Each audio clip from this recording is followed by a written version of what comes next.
Hey fearsome friends, the creeps are out in force tonight, so keep your eyes peeled and your ears open. From creepy parents to creepy uncles to encounters with serial killers, here are some true freaky encounters with creeps. So sit back, relax, and get cozy, comfy, warm, because it's time to let your nightmares in.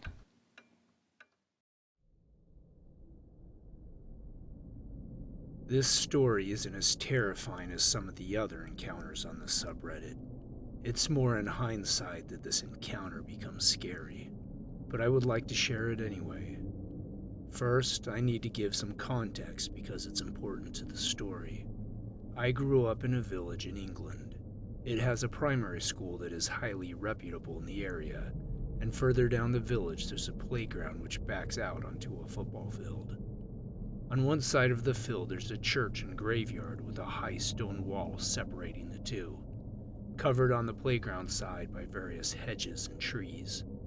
The village as a whole backs out onto a substantial amount of farmland, and there are several footpaths, bridleways, and woodland areas there where people can go to walk their dogs. There are also numerous snickets and cut-throughs which connect the streets. One of these snickets cuts through from the playing field into a street which also had a cut through into the back fields. A common route for dog walkers living in the central part of the village would be to walk down a central lane out onto the fields and follow the edge of the fields, then come back into the village through a particular street's cut through, and then go through the snicket to cut across the playing field and come around full circle.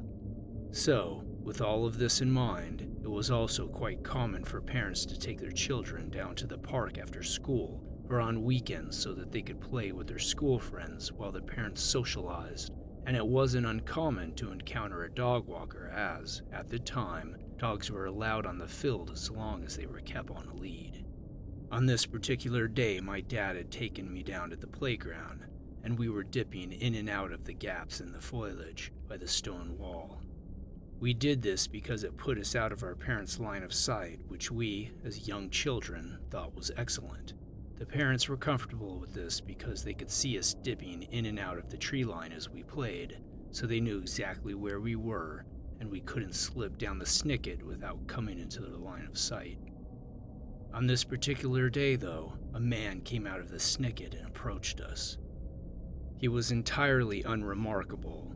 He was probably in his 30s, not overly young looking, but not middle-aged either, and he had no features that really stood out. Nothing about him set off my alarm bells in my young mind, nor any of my friends seemed to be concerned by him either. He told us that he'd been walking his new puppy when his puppy had suddenly run off and asked us if we would help him look for it. We agreed. There were quite a few of us there that day, at least 15 of us, and we began planning on how to split ourselves up and who would search which areas. Our plan was for us to either go alone or in pairs into the backfilled snickets and cut-throughs, hoping that by fanning out we could cover more area more quickly. The man thanked us and praised us on what a good idea our plan was, which made us feel very grown up and important. Also, if you're wondering why none of us cried stranger danger right there, the community in the village was and still is tight-knit. Everybody knew everybody else who lived there, so it created a really open environment. But because the school was excellent, parents from further afield would enroll their children there, and people would sometimes visit the village specifically to walk their dog. So the odd, unfamiliar face wasn't entirely unusual either. Thankfully, my mom and dad had a strict rule. I had to ask one of them for permission before going off to do anything, and knowing that I'd be in huge trouble if I broke the rule, I ran off to ask my dad. I told him that a man had lost his puppy and that he'd asked for us to help, and we were planning to search for the dog in the back fields. Neither he nor any of the other parents had known that this guy was there. My dad is usually very easygoing. He's mischievous and is smiling and joking more often than not. But when I pointed out that man, his face changed. I'd never seen my dad so calm and yet so quietly furious. He walked with me back to the man and started to question him. He was perfectly polite, but the undertone to his voice was more hostile than I'd ever heard it before or since. He asked what kind of dog it was, whereabout he lost it, what the dog's name was, and why, if he had a young puppy, was he not carrying a lead. The man struggled to answer his questions. My dad told me and the others that the hunt would not be going ahead, but assured the man that we would keep an eye out for his missing puppy. With that, the man left. I never saw him again after that. Some of my friends got mad at me for telling my dad, because they'd really wanted to help, and he'd stopped them and insisted that they could have found the puppy easily if I just kept my mouth shut. But in hindsight, I'm glad I stuck to the rules and told my dad. The thing that makes me think that his intentions were sinister was, firstly, the fact that when he came out of the snicket, he would have been able to see both us and the parents, but he immediately approached a bunch of 5 to 10-year-olds for help instead of approaching the adults and speaking to them first. Secondly, because he struggled to answer even straightforward questions about his dog. Even the ones that he did manage to answer sounded unsure, like he made them up on the spot. And thirdly, because he had been quite keen on the idea of us splitting up, perhaps so that he could isolate a target and then do God knows what to them.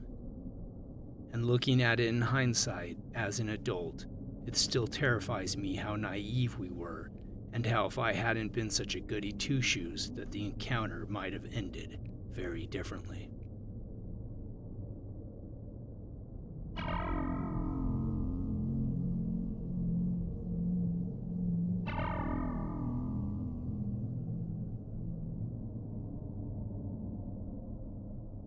Now, I've heard plenty of stories from women who've experienced creepy encounters with strangers that seem to be dangerous and even life-threatening.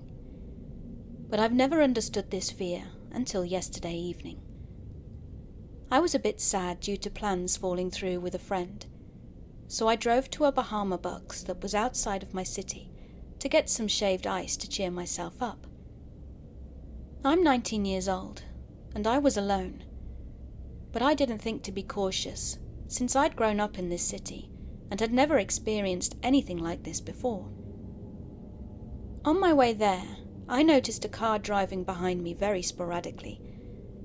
It was the 4th of July, so I figured it was just some kids who were goofing around. They were hard braking, swerving, driving in the middle of the road, and got close to rear-ending me a couple of times when I would speed up. But as I turned into the drive-thru, I then started to panic when the car was still right behind me. I thought maybe they did hit my car, and I just hadn't realized, as I was listening to music pretty loudly. In my rear-view mirror, I saw a man stumble outside of the passenger's side and make his way over to my side of the car. I had my windows down as he approached me. Then he asked me for my name and where I was from. I answered short and untruthfully, as I was starting to get anxious, and I noticed right off the bat that this man was clearly under the influence of God knows what. He was looking at me with a weird lowered gaze and a disgusting grin, and he awkwardly started handing me a closed decorative cup. I was starting to panic, and I stupidly grabbed the cup and put it in my passenger seat. He then proceeded to ask me if he could get in my car. And when I said no, he then said, "Oh, all right. Well, then I'll just follow you." Then he turned around and returned to his car. Remember I mentioned he was in the passenger seat? There was a woman driving that I could see in my mirrors and could hear her yelling at him to get back in the car. I'm so beyond thankful that I was able to react quickly in calling the police and receiving help from a woman who was behind us in the line. I can't help but think what these people were planning to do with me, if he hadn't made his intentions so blatantly clear to me. Unfortunately, though, even with the information I gave the police, they were unable to identify the couple. I have the car make and model and the license plate memorized, and I intend to use this information in any way I can to catch them. There were so many teens younger than me in the area at the time, So I hope they haven't done this before and been successful. Be cautious wherever you go. I don't know what I would have done or what would have happened to me if I hadn't pulled into that drive-thru.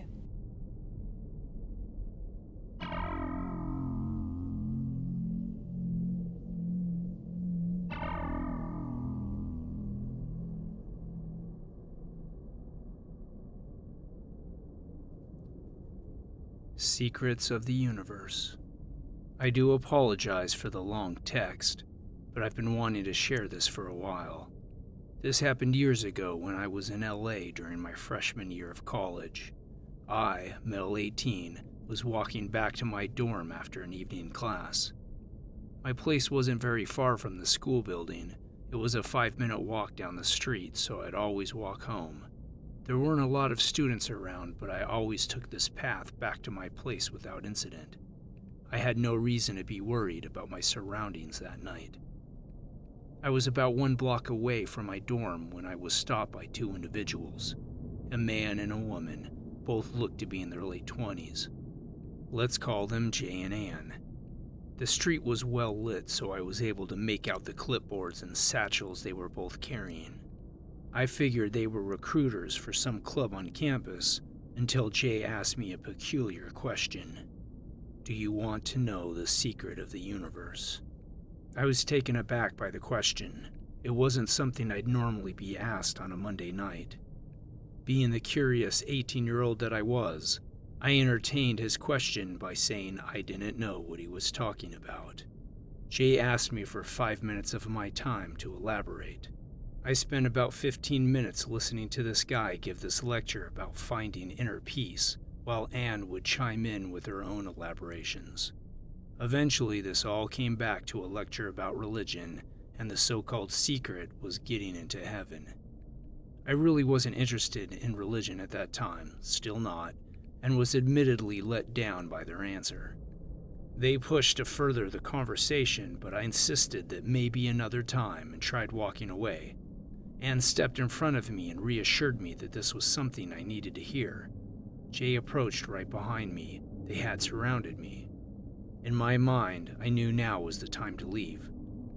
I tried hiding my discomfort when telling them I needed to get home, but the tremble in my voice was doing me no favors.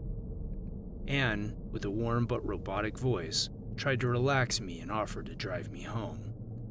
I had been needlessly accommodating to them up to that point, but I let out an emphatic no to that offer.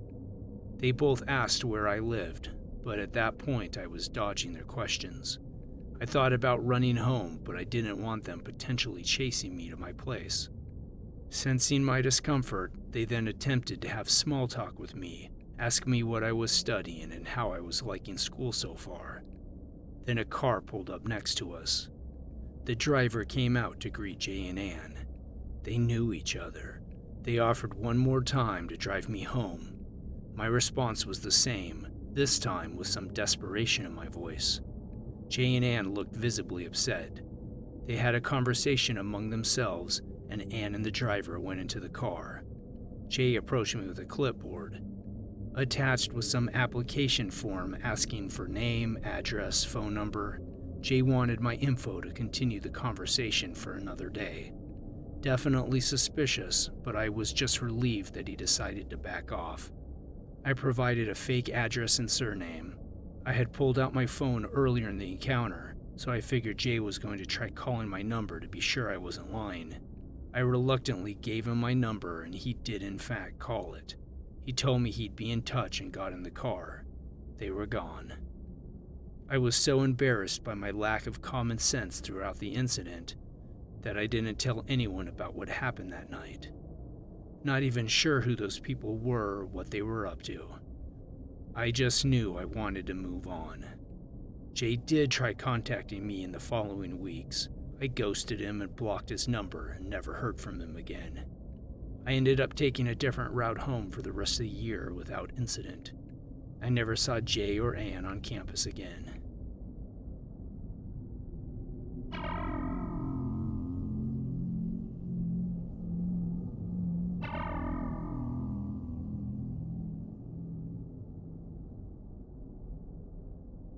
When I was in middle school, which was around 2004, my sister and I, who was not quite 2 years older than me, decided during summer break to ride our bicycles into town to go to the ice cream shop. Now, I'm from about 5 miles outside a small town in pseudo-rural Indiana, which is about 30 to 45 minutes from Indianapolis. For some reason, I was riding my little brother's more BMX-style bike, while my sister was on my mum's Cannondale Mountain Road hybrid. Now, we could have taken the 5-mile Main Street road straight to town and back, but it was on Highway 52, and relatively busy for a 2-lane road out there, so we took the more physically safe route, going a mile north to a parallel road. We had a great time while we were out. My sister and I are kind of polar opposites, and frequently didn't get along very well as kids, but this was a great day. Our mum worked in town, so I remember we swung by her office to say hi, got ice cream and fries from the shop, and then decided to ride back. We had gone back down the same way we'd come, which was about a 1/4 mile to turn back south towards our road, a small farm road off of a more main country road, when I heard a vehicle coming up that had a squeaky serpentine belt. I remember it so clearly. Looking to my left was a white 90s Ford Aerostar van, slowly driving past us. The driver was a middle-aged man, tanned with a receding hairline and dirty white t-shirt, and he was leering at us from the driver's side. My sister slowed down to match pace with me, and we both made a face at each other, more jokingly than anything, about the creepy dude. That's when we looked up, and he was turning around in the old farm lane and coming back towards us. Not that it's uncommon to need to turn around, but we instantly felt uneasy, so began to pick up the pace as he passed back by us. We were almost to the country road now, and he passed us again and turned around. I was pedaling my heart out on this stupid bike, and my sister could have gone so much faster, but she stayed behind me. I swear we've never ridden the mile home so fast in our lives, and I rode semi-professionally in my early 20s. Now this man passed us 4 times, each time eerily glaring at us on our bikes. Obviously freaked out, we threw our bikes down in the middle of the yard, ran into the house, grabbed 2 kitchen knives from the block, and locked ourselves in the bathroom for 30 minutes, trying to decide what to do. I'm unsure where our older and younger brothers were at the time, but our parents weren't due home for a couple of hours. We eventually left the bathroom and kept an ear out for our barn dog to bark at any people that might come up, but nothing happened. So after a little discussion, we both agreed we wouldn't be able to deal with not calling the cops if later we saw this man's description on the TV having done some horrible thing. So we called 911 and let them know where and what had transpired, and thanks to our dad, had a great description of the car. Nothing ever came of it, and I've never heard of anything really sinister happening around us since. But I think about this often, and after reading all of your stories, thought it could be cathartic to let it out into the world. I texted my sister out of the blue yesterday, and asked her if she remembered being creeped on during our bike ride, and she immediately said, "White Aerostar van. What made you think of that?"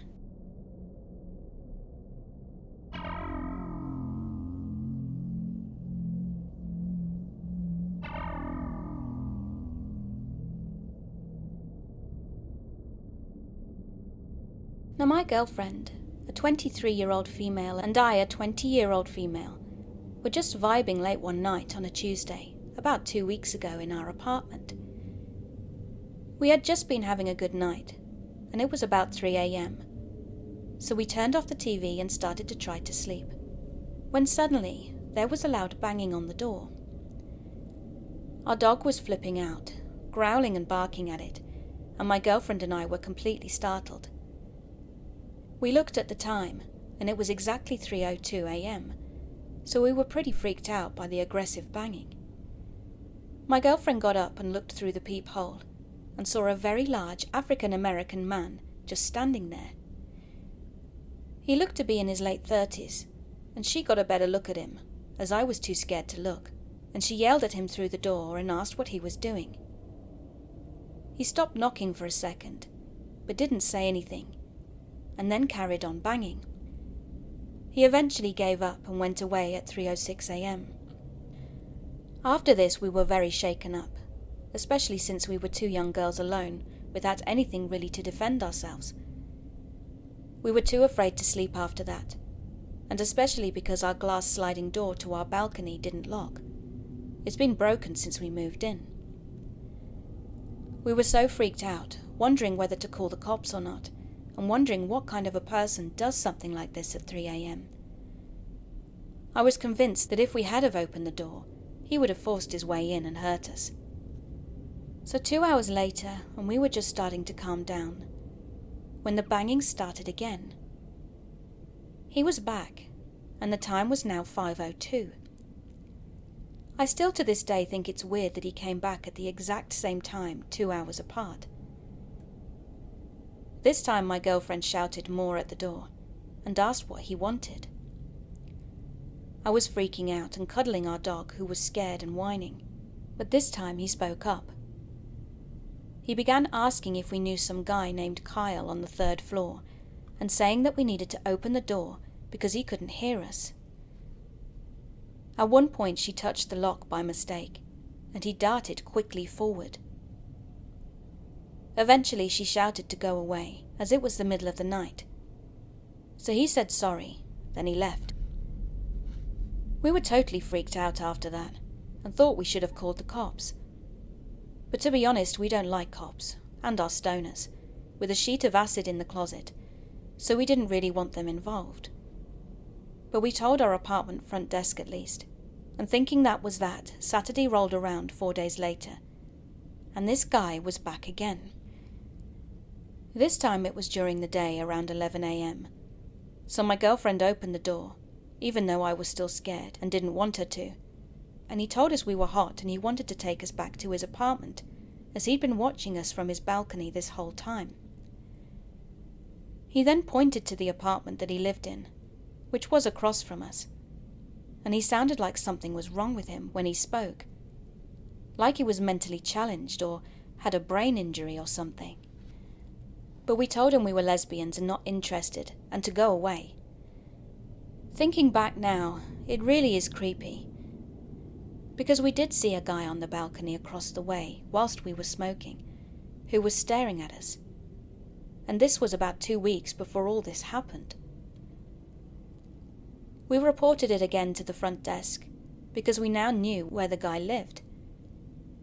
They thankfully took the situation very seriously, and said they think they knew who it was, but that they couldn't say much, as he wasn't supposed to be there and isn't on the lease. They confronted the lady who lived there though, who said she knew who they were talking about before they'd even finished the sentence. She didn't even want him there, but he wouldn't leave. She sent an apology to us, and said he would leave immediately.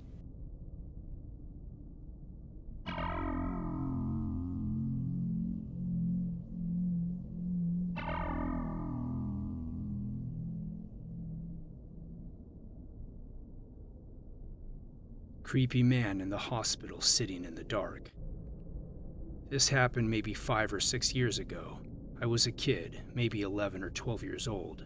I don't really remember why, but my parents took me to the hospital very late at night as I was sick from something. I remember me and my mom walking towards a dimly lit waiting room area in the hospital after getting an initial check with the doctors. I was very tired and had trouble staying up, as I was most likely going unconscious and was going to pass out. Sometime right before passing out, me and my mom see a man sitting on the other side of the waiting room, facing away from us, looking directly at the window or the wall. This area literally had no lights on, and there was no one else in the hall except me, my mom, and this man. Mind you, it's pretty dark there. The figure looked completely black, as if it had black clothes on and black hair. He was fairly far away, but we could see he was just sitting straight without moving a muscle. At the time, I didn't think of him too much. Soon after, I started going dizzy and was about to pass out. I heard my mom exclaiming and shouting stuff to me, since she was in distress and was having trouble keeping me up and holding me in position. Here's the creepy part. You would expect the man sitting on the other side of the room to look at the commotion or maybe even help my mom in setting unconscious me on some bed. But no, the last thing I remember before passing out is seeing the man not move a single muscle and keep sitting straight while my mom keeps exclaiming. He literally does not move or respond to the commotion in any way or form. He just keeps eerily sitting on the other side of the room, looking away from us. Sometime later, I see myself wake up on a hospital bed which was nearby, and my mom was talking to me. I don't remember when I said this, but I told my mom how weird it was that the man didn't help us or react in any way, and my mom thought the same thing. After that, I don't think I saw the man anymore. I guess I got cleared from the hospital and we left for home soon after. I didn't think of the odd man anymore until recently it came back into my mind. I told my mom, and she also seems to remember the man, and we both find it quite creepy. My mom can't really think of an explanation for that man and just laughs it off, I guess.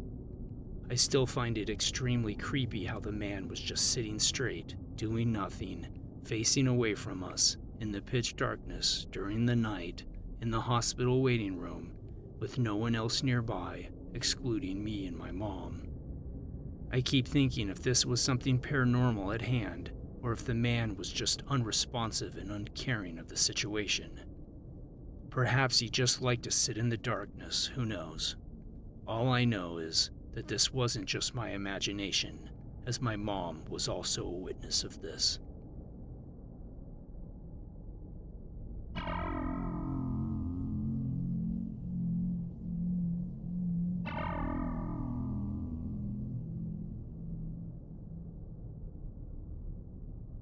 When I was a kid, my mum was taking me and my older sister to our cousin's house for a family gathering. My mum was on wine duty, so we had stopped at an LCBO to get some. Problem was, though, she had left before we could close the car windows. They were all wide open, except for my mum's, and she had taken the key with her. So I was looking out the window, waiting for her to get back and minding my own business, when I saw this guy come around the corner, which was a good distance away. Now, the second I saw this guy, I had a gut feeling that he was going to come and try to talk to us. The fact that he was walking angled towards our car only solidified my theory. When he was around 20 feet away, I told my older sister, who was sitting in the front seat, and she immediately turned to see what I was talking about. But by then, the guy was already at my window. He was skinny, with a reddish stubbly beard and a beanie and scarf. He looked to be in his 20s and maybe homeless. He even had the fingerless winter gloves as he raised his hands like we were arresting him or something. And then he said, "Hi ladies, I mean you no harm." Now, I don't know about you, but for me, when somebody I don't know opens a conversation with, "I mean you no harm," it immediately makes me suspicious. He went on, I think, asking for one of the 12-pack of donuts we had picked up for the aforementioned family gathering. But I was around 10 at the time, and honestly freaked out, so I wasn't really listening. Thinking back on it, though, I was maybe tall enough to pass as 3 or 4 years older than I was. But if all he wanted was donuts, why was he asking at the 10-year-old's window, when in the front seat was my sister who had the donuts? I would love to say that I barked at him or pretended to be possessed, but in reality, I unbuckled my seatbelt, scooted over to the other side of the car, and buckled it up again. Real smooth. Thankfully then, Mum came back right before my sister hit the car horn, and she yelled at the guy for talking to her kids. We then left to go to my cousin's house and have a swim.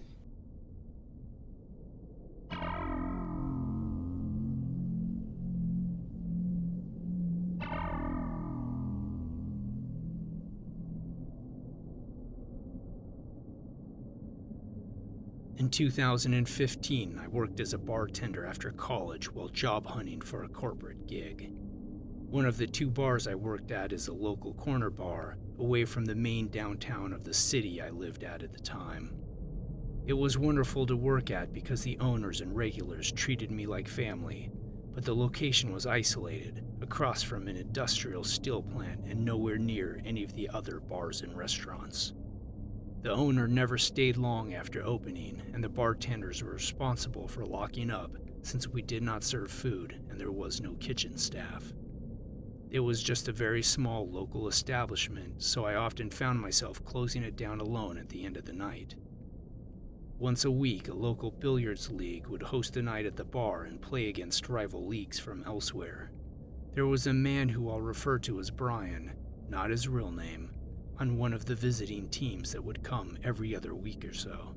He was older, probably in his early 60s. It started with just a few off-color comments about how I looked good or reminded him of girls he used to have a crush on in high school. As a young female bartender in my early 20s, I was used to patrons saying inappropriate things occasionally, so it didn't bother me much at first. Then, over time, I'd noticed that he always seemed to be staring at me. Every time I'd look up, he'd be fixated on whatever I was doing behind the bar. Eventually, my regulars started to point out that he was staring whenever I had my back turned, so it started to make me feel uncomfortable. The bar had one area that was around the corner from the pool tables, and I started to spend more time over there and out of sight whenever I could. Eventually, Brian started asking for little touches like a handshake or a high five in addition to the comments and the staring. One night I was turned to the register and was closing someone's tab when I turned around to see him walking behind the bar straight toward me. I was so surprised that I didn't even have time to react at first, and he just stood there, a few inches from me, and asked for a hug goodbye. I declined and asked him to never step behind the bar again. Pool League had finished for the night, so he left shortly after. I was very uncomfortable at that point, and I think it showed because that night, one of my regulars, who was a male friend of mine, stayed behind to keep me company while I cleaned, counted the drawer, and locked up. The bar closed at 2 a.m., and after all my side work, I was finally ready to leave around 3 a.m. My guy friend and I were picking up our things when there was a knock at the locked door. I jumped out of my skin, and my guy friend got up to see who it was. It was Brian, and he said he had forgotten his phone, and had only just realized it. We looked around the pool area and found it sitting on the high-top bar table in the corner. My guy friend took the phone out to him and walked me out to my car. I kept telling myself that I'm probably overreacting and Brian legitimately forgot his phone, but most of the billiards league had left well before midnight, and it was after 3 a.m. when he came back for it. I'm very glad that my friend was there to handle the situation, and even if it was a harmless forgetful mistake, it still creeped me out quite a bit, and I don't really like to entertain thoughts about what might have happened if I had been alone.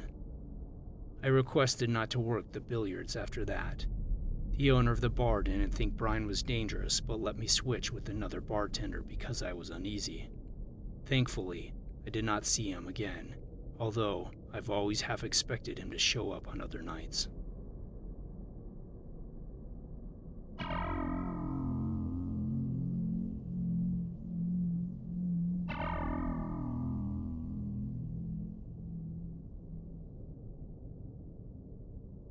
I'm in my high school's band class. I play the flute. And there was this one kid who played the tuba. Let's call him Quentin. Quentin seemed like a typical nerdy band kid. He was short, wore glasses, and always smelled a bit off. I did go out of my way to be nice to him, since he seemed like he was lonely and didn't really talk to anyone else in the class. But that was the biggest mistake of my life. When I did talk to him, Quentin was obviously not the best at social interaction. He wouldn't stop bringing up Reddit-type memes like Keanu Reeves and World War II memes. It was like a walking Reddit stereotype. Still, I indulged his tastes because I felt bad for him. But I stopped going out of my way to talk to him when he started not so subtly flirting with me. At first he seemed like a typical own the libtards conservative, but that oddly seemed to change when I told him I was a leftist. He legitimately started following leftist Instagram accounts and reposting their posts on his story. He would come up to me randomly and asked if I'd read Theory, which I have, obviously, but he couldn't name any he's read. He even got in a vocal argument with some conservative-leaning kid over something stupid, just so I could hear him argue on my side, as if that would somehow make me fall in love with him. Quentin would not leave me alone, so one of my friends told him to knock it off. One day in class, he asked me out in front of everyone. "I know you like me back. You want to go on a date?" he said. I have absolutely no idea how he got the idea that I liked him back. So I told him no thank you, but this didn't stop him. My aforementioned friend, who was sitting next to me, said, "She said no thank you." Then Quentin glanced at him, merely saying, "I know you're the reason she's saying no." When asked what he meant by this, he said, "It's obvious you and all her other friends are just jealous of her. That's why you're forcing her to pretend not to be into me, because you can't handle the thought of her having a boyfriend. That's why you reported me for harassment and she didn't. My mum works for the PTA, you know." I actually kind of laughed at the absurdity of this, and my friends did too. Quentin took us not immediately shutting him down as confirmation that he was right, and he left saying, "I'll find a way to your heart, eventually." He texted me later that night, asking me out again, which I of course turned down. He kept saying things like, "You don't have to keep pretending for them. I know you're really into me." Eventually I blocked him, hoping this would get the message to him, but of course it didn't. When I came to school the next morning, I was greeted with him yelling at my friend for forcing her to block me. They almost got in a full-on physical fight, which surprised me, because Quentin is about 5'7" and skinny, and there's no way he could take my buff 5'10" male friend in a fight. A few days later, a guy I had a crush on for a while texted me. He said he'd got my number from my friend, and apologized if he came off as creepy, but he really wanted to see me. Of course I was happy to do this, not only because I liked him, but also I figured having a boyfriend besides Quentin would get rid of this illusion that my friends are the reason I'm not giving him the time of day. Although I was a bit worried that Quentin would react badly to this, I reassured myself that he couldn't really do anything, since all my friends know about him. We decided to meet up in our local park. I noticed he was taking a while to show up, when I got a tap on the shoulder. It was Quentin. I immediately froze and asked him what he was doing here, and he told me, "Just enjoying the outdoors. What are you doing here?" I told him I was meeting up with a guy, and that he'd be here any minute. "Nolan, right?" he said. That was the name of the guy I was meeting. "How did you know?" I asked him. I was starting to get creeped out. He held up his phone with my texts on it. Quentin had been pretending to be Nolan the whole time. I immediately asked him what the hell he was doing, and he said, "It's okay. This way you can finally confess your feelings to me." "What do you mean?" I said. "Well, your friends aren't here. They can't force you to say no this time. Come on, I know how you really feel about me. Just say it." I told him in no uncertain terms that I was not interested in him at all, and never would be. But this still didn't convince him. He still thought that this was somehow my friend's doing, and that deep down I really did have feelings for him. He just kept pestering me over and over, saying I didn't have a logical reason to turn him down. Eventually I just left and got into my car. He tried following me, but I thankfully was able to get in and lock the door before he tried any funny business. The next day I tried reporting him to the principal, but once again they said there was nothing they could do, since he hadn't actually touched me or broken any laws or school rules. That day I got a text from one of my friends with a link to a Reddit account. I'm not going to link it because it might violate Reddit rules, but there's no way it wasn't Quentin's. It was chock full of posts on advice subreddits on how to get a girl to like you back if her friends are forcing her not to, along with complaints about women not being attracted to short men. One of the posts was even asking if it's a good idea to catfish a girl in order for her to safely confess her feelings for him. My blood turned cold reading this. Even though everyone on those subs was telling him he was in the wrong, he refused to listen and just called everyone who disagreed with him, which was pretty much everyone, a troll. Then came graduation. I was hoping he'd have finally let go of his obsession with me after the park. But alas.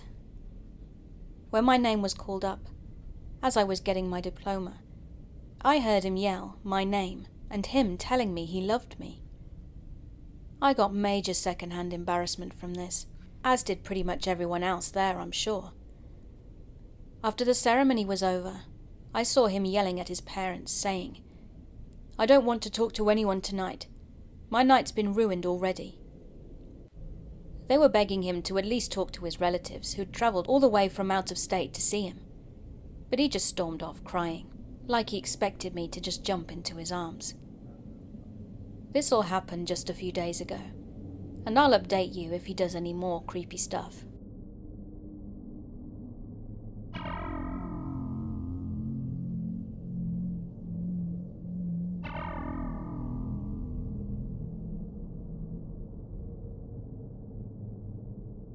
This happened a few years ago. I was 14 at the time, and it still genuinely bothers me. A few years ago, my parents brought me to my grandparents' house since they were going to fix their car for them, and my uncle also came to help, since my dad had asked him to. Now keep in mind that my uncle is usually a mean and narcissistic guy, so my encounter with him was very unusual. After hours of fixing the car, they decided to take a break and drink some beer. I was in the car on my phone, and I noticed my uncle kept peering in through the window from afar, but I didn't think much of it. However, as I was relaxing and scrolling through my phone, I suddenly heard the car door open, and my uncle greeted me in a cheery voice, which was incredibly unusual for him. I immediately felt uncomfortable, but greeted him back anyway. But then he got in and sat next to me, really, really close. Too close. He kept staring at my phone to see what I was doing, so I just ended up turning it off. Then he started to constantly hug and kiss my face, moving to kiss up my neck, and kept asking me if I had a boyfriend, which I told him I didn't. He then laid on my lap, and when I tried to leave the car, he hugged me from behind and whispered, "Don't leave," like some sort of mantra.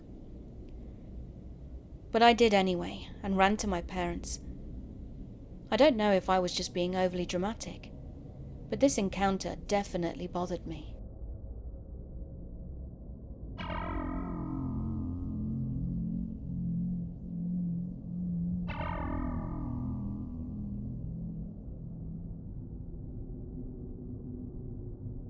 I hope that by sharing my story, anyone going through something similar can spot the red flags sooner than I did and get themselves out of a potentially dangerous situation. I was 17 and in my senior year of high school when this story took place.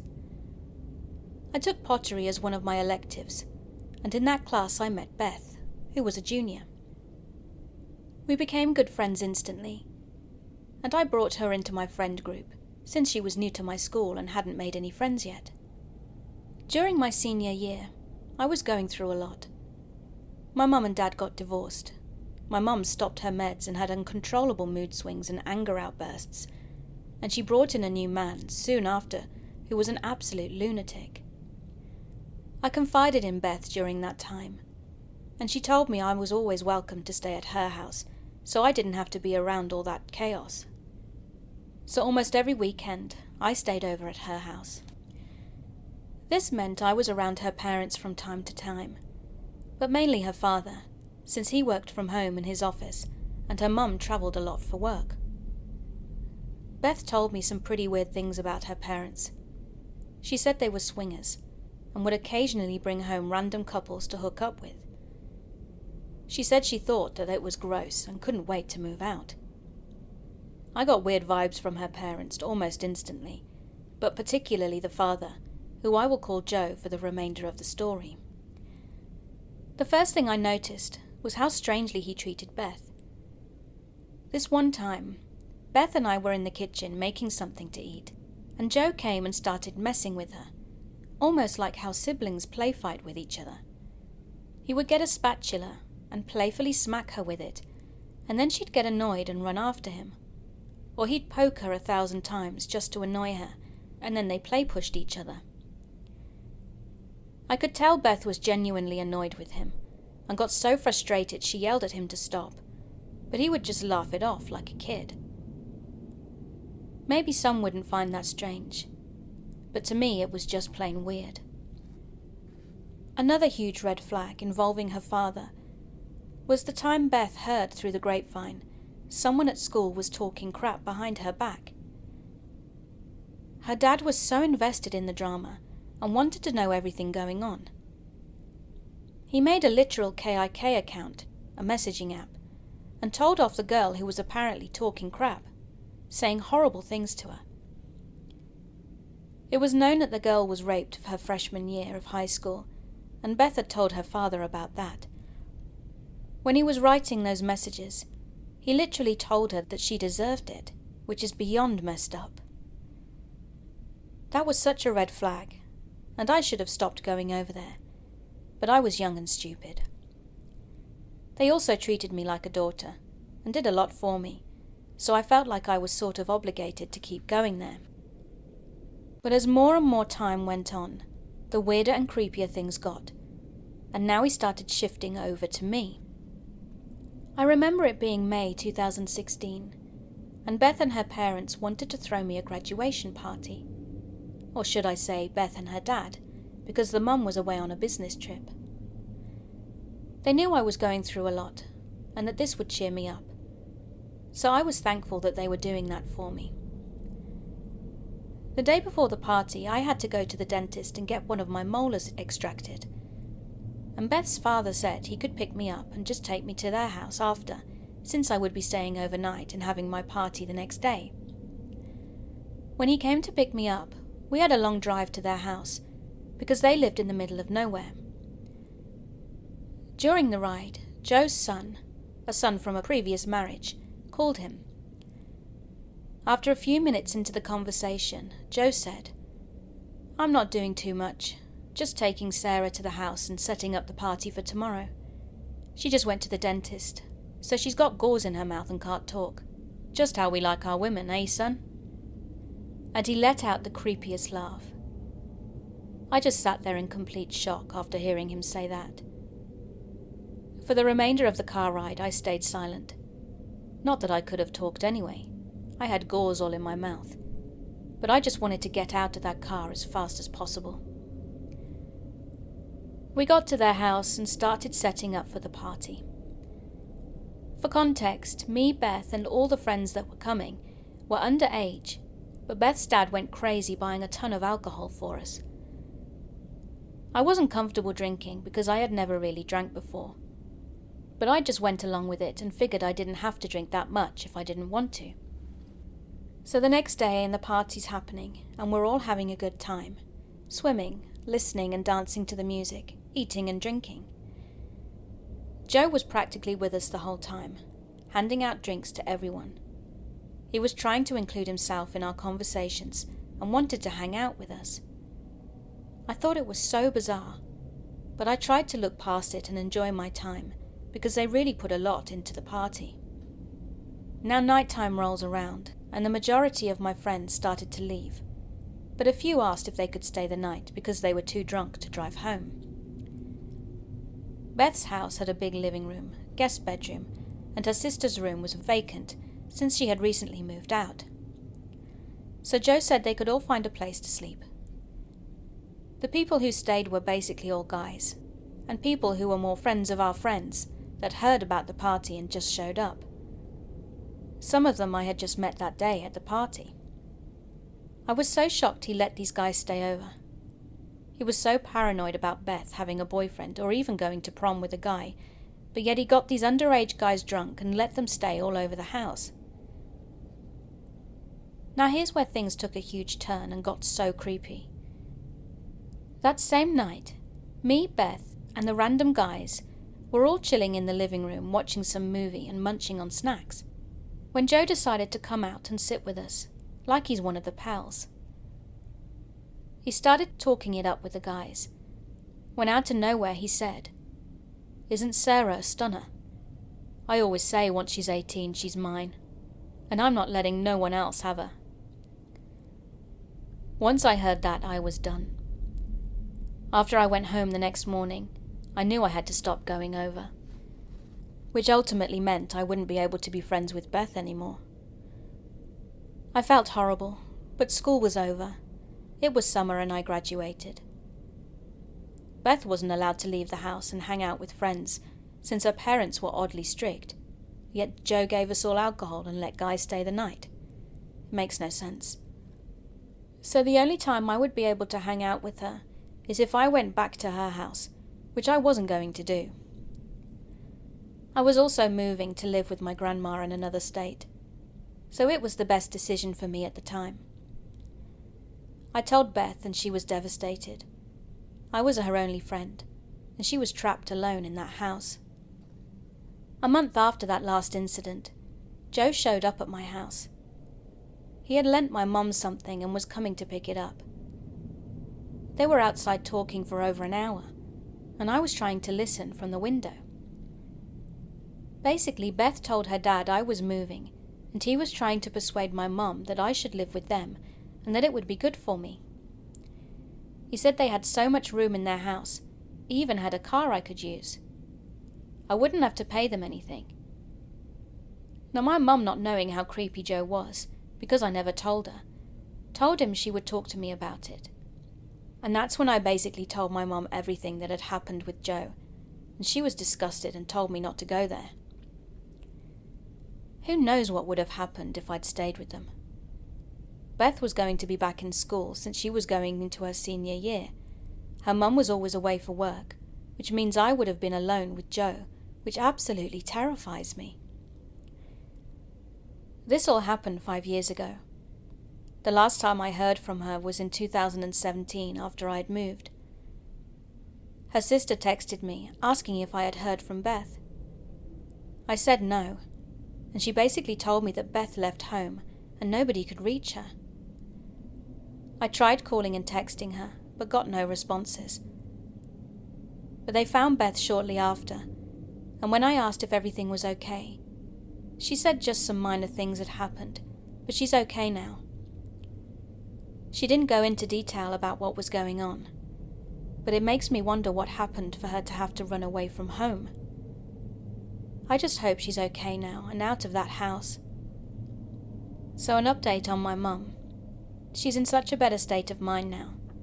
She dumped that POS guy, started going back to therapy, and is back on her meds, and she's living her best life, and I'm really proud of her. I also just went down a rabbit hole, trying to see if Beth had a Facebook. She was never allowed to have social media when I was friends with her, but I saw she'd made an account in 2018, which is the one I found. In 2019, she got pregnant and had her baby that same year. I don't see any pictures of who the father is. It's just pictures of her holding the baby, or the baby by themselves. The last time she posted was early 2020, so over a year ago. It seems like she doesn't use the account anymore because she's gotten many birthday wishes and people writing on her wall, all of which she hasn't responded to. I found her mum's account since she was tagged in a photo and saw that she'd divorced Joe and has a new husband. I'm not sure if Beth still lives at home, although in the photos it looked like she was in a different house, so I'm hoping she moved out. As for Joe, I also saw the creep on Facebook. He's been pretty inactive too, and the last time he posted was in 2018. I really wish Beth and her baby the best.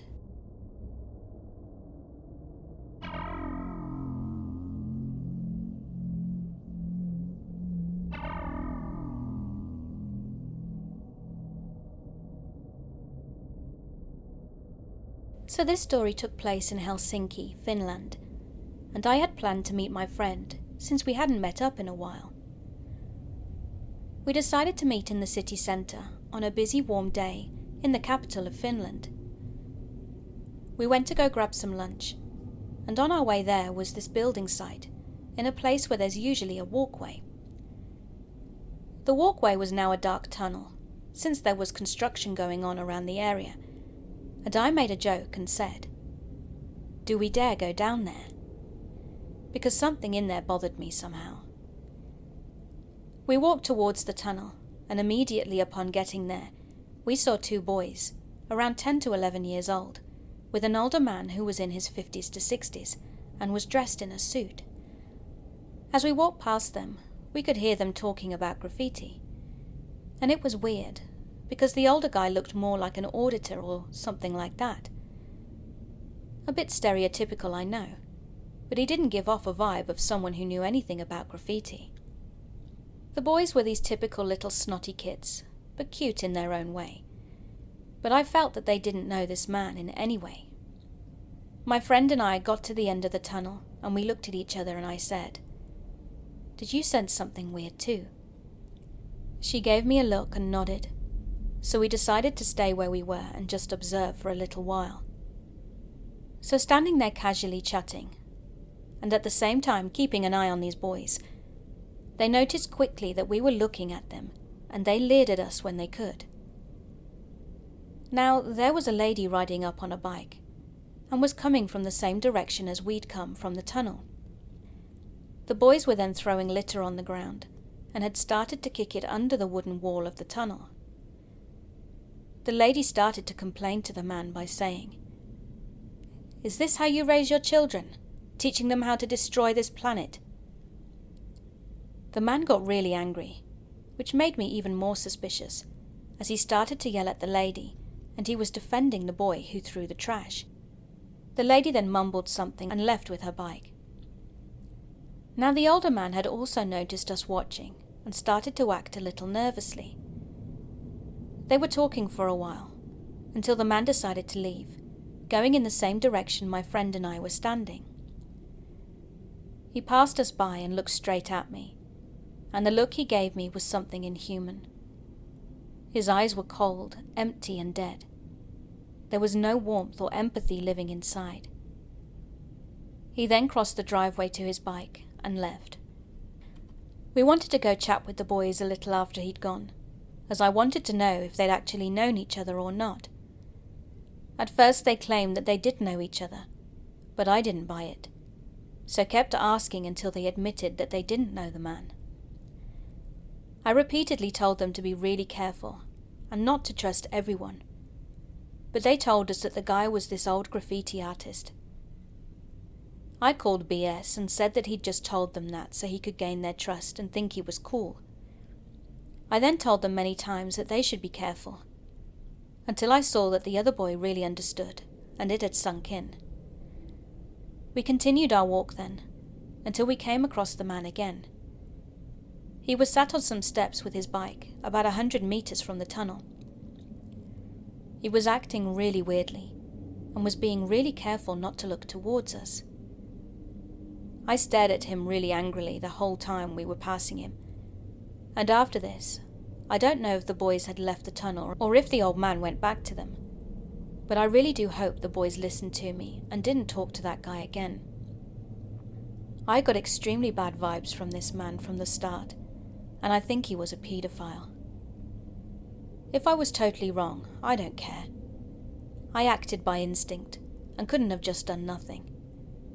I wish people would pay more attention to their surroundings, because even in the bright warmth of the day, bad things still happen.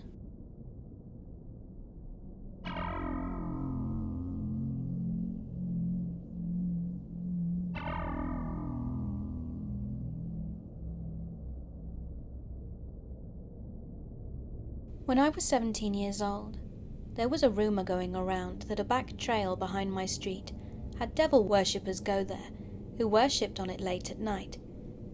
And this was told to me by my friend's siblings. We'll call friend 1 Skylar. Skylar insisted that there was nothing there, and I believed her. Mostly.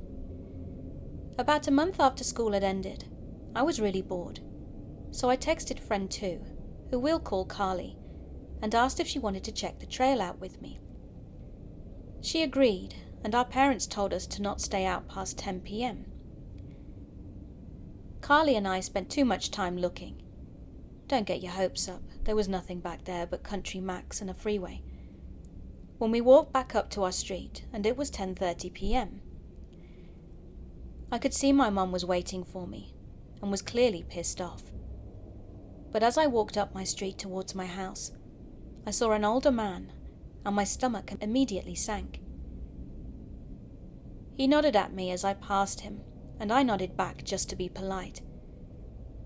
I then walked up further and turned back to see if he was staring at me, and he was. I ran up to my mum and told her, "Mum, I know you're mad, but that guy is staring at me." She looked at him, bit her lip, and took me into the house. About 3 days after, my mum told me that I needed to be careful outside, because he was actively stalking our house. She'd seen him walking by in laps of 3. Well, one night I sat out a bit later after Mum had gone to bed, and I looked up and saw him walking up the sidewalk.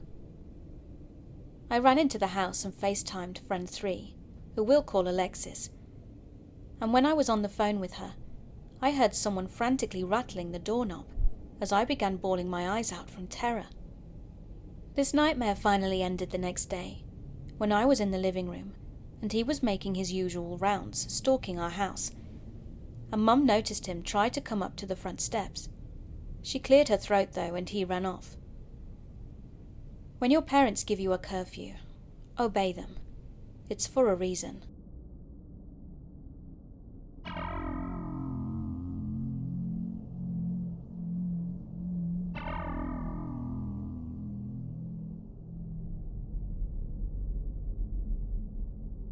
This is an older story about 2 creepy guys I encountered on my college campus. The incidents were separate, and as far as I know, the 2 didn't know each other. But both guys were called Michael, or Mike, and they've stood out in my mind all of these years, because of having the same name, and because I'm pretty sure that these were the first 2 creepy old guys who ever hit on me. I didn't realize the true extent of just how creepy the second Mike was though, until many years later. Back in the late 90s, I was 17 years old and attending a local community college through my high school's Running Start program. The internet was still a novelty to me back then, and I didn't have access to it at home. So many mornings I'd hang out in the library on campus, just answering email or using Firefly, which was a very early social network, or looking at GeoCities fan sites for actors or doing other random 90s internet stuff. One day while waiting outside the door for the library to open, this much older than me looking guy, I'd say mid-30s, was also waiting outside, and he started to talk to me. He introduced himself as Mike. I was polite and chatted back for a bit. He was fairly well dressed, and I thought that he might have been a professor. Until much to my surprise, he asked for my phone number. I was quite shy and sheltered at the time, and had never even had a boyfriend. I definitely was not used to guys asking for my number, much less those who looked 20 years older than me. So it made me nervous. I gave him my number, but changed 1 digit. He wrote it down on some scrap of paper. Then the library opened, and I said goodbye and hurried on in. About 20 minutes later, I was happily using the internet when somebody brushed past me and dropped a note next to the computer. I opened it up and read something to the effect of, "You've been working very hard. My apartment is across the street. Want to come over, relax and have a drink?" I turned and saw Mike staring at me, for who knows how long, from a nearby table and smiling. Well, despite being shy and sheltered, I at least knew not to take him up on that offer. I told him truthfully that I had class soon, and thus couldn't go over to his apartment for a drink. But for some ridiculous reason, I felt guilty about giving him the wrong phone number earlier, so I made up some excuse and gave him my correct one, then went to class. I was hoping he'd forget, but no. The next day was Saturday, and at some point that afternoon, my mum told me that I'd had a phone call. Mike and I proceeded to have an awkward and uncomfortable telephone conversation. He was all I'd been thinking about all day, and I said something stupid like, "Thank you." He asked if I could meet him outside the library again on Monday morning. I didn't even know how to get this guy to leave me alone, so I said okay. Sure enough, he was there waiting for me on Monday and wanted to walk around campus for a while. I hesitantly agreed, and after a moment of two of strolling along and making more awkward chit-chat, Mike asked me if I wanted to go out on a date with him. I said that I didn't think so, and asked him how old he was. After pausing for a split second, he claimed that he was 30. I replied that I was only 17. I thought that might make him back off.